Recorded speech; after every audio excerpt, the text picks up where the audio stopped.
What is going on, YouTube? What is going on, guys? My name is Randy. Met fans, guys, we got some topics to talk about. We got some things to get into, but first, we're going to get started with Brozaban, Oscar Brozaban, and that bad pitch that he made to Max Muncy in the ninth inning. I mean, he had a 1-2 count and he throws a fastball up. And what I honestly believe that was Francisco Alvarez's call. So Brozaban could have probably shaked them off, but Alvarez, being young, he thought the fastball was a good pitch for that situation. And I honestly did not think that was the pitch for the situation. I think honestly they should have went with the changeup. Brozaban has a really good changeup, but also we got to get to why did Brozaban even come into this game? He had 32 pitches the day before against the Dodgers, and then you bring him again against the ninth inning. We know that the bullpen was short. We understand that. But to bring Brozaban in the ninth inning is, to me, was a hard call. It was a call that I wasn't the biggest fan of. I think Brozaban is a guy, first of all, that can go multiple innings. He's a guy that has gone multiple innings. He's a guy that has been a big, like a horse for this team when it comes to the bullpen. And that pitch, though, that he made against Max Muncy, one of the hottest hitters in all of baseball right now, one of the hottest hitters in the Dodgers, he made that pitch, and I did not like that. I did not like that, and obviously he paid the price, and Max Muncy hit that home run to tie the game, and he blew the save. But to me, this was on Brozaban, but it was also on Francisco Alvarez, because why are you calling that fastball high against Max Muncy, who already hit a home run against Tyler McGill in the game? I think that was a really, really bad call from Brozaban and from Alvarez, but it was probably Alvarez's really call. But yes, Brozaban could have shaked them off. I really, really hated that. I was not a fan of that. I know a lot of Met fans are just feeling the same. I mean, the fact that you're pitching a high fastball to a guy that is on a homer streak, that has been on fire for the Dodgers, to me, that was a clear mistake. And hopefully these guys learn from it, especially Francisco Alvarez. Now let's get into our next topic here. We're going to get into Frankie Montas. What's going on with Frankie Montas? What is going on with him in the minors? Is he close to being called up? Apparently he's had 2 rehab starts, but his last rehab start was something that was a horrible rehab start. 4 innings pitched, 4 home runs allowed. I mean, 1 walk, 61 pitches, 4 home runs allowed in AAA. To me, I want to just keep Montas away. I don't think that the Mets need Frankie Montas right now. You got Paul Blackburn right now, who just came back to the rotation, and I feel like Frankie Montas was never going to be that good. But to be fair, when it comes to David Stearns, and to be fair for Frankie Montas, to be fair, it's like the pitching lab has made Griffin Canning a good pitcher.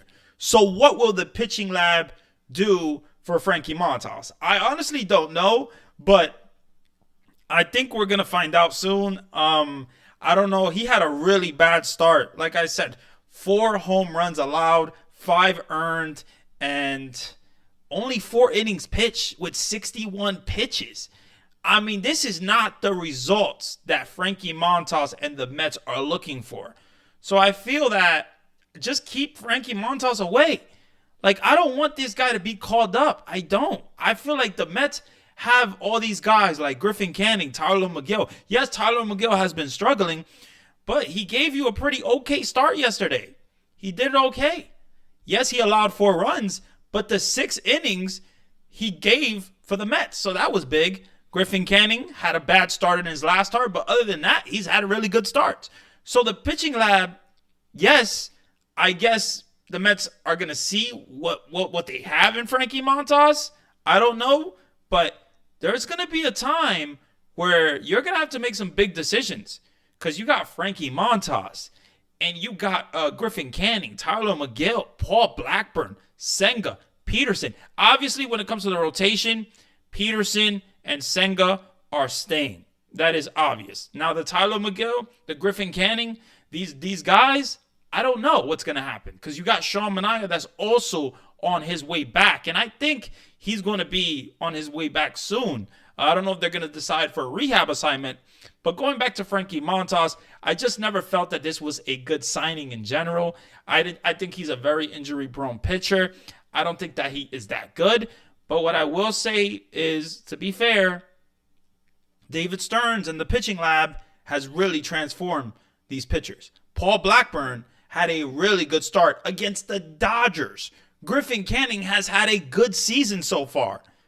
And yeah, so maybe we just got to give a chance to Frankie Montas. I don't know. I know a lot of Met fans are not a fan of this guy. So we'll see at the end of the day what happens. But I mean, yeah, Frankie Montas, like, man, we'll see.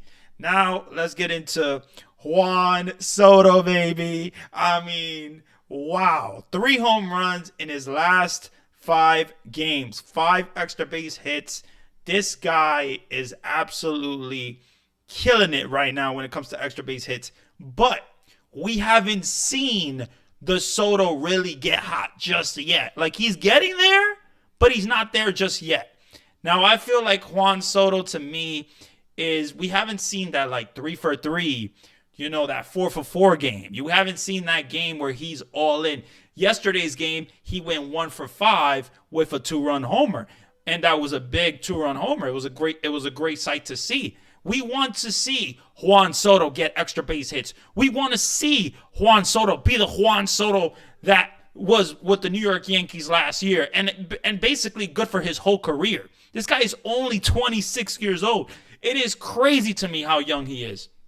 But to be honest, Juan Soto, he's getting there, but he's not there yet. And I can't wait till he actually gets there. When he gets a game that he goes 4 for 4, that he goes 3 for 3, that is going to be when I know that Juan Soto is really, really back and feeling himself. I mean, he's feeling himself a little bit now. You're seeing the body language different. You're seeing a lot of differences.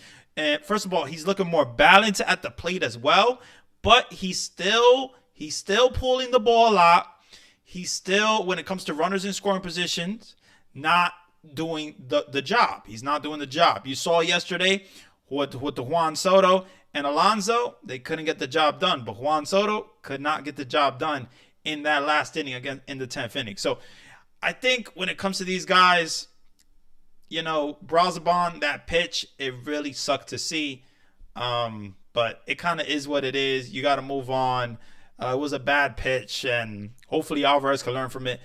And Frankie Montas, going back to Frankie Montas, we'll see with him at this point. I don't know if he's going to be up soon, but he did not have a good start in his last start. So we will see. And Soto's getting hot. So we'll see. If you guys enjoyed the video, definitely do me a favor. Leave a like, comment, and subscribe. My name is Randy, and I'm out of here. Have a good one.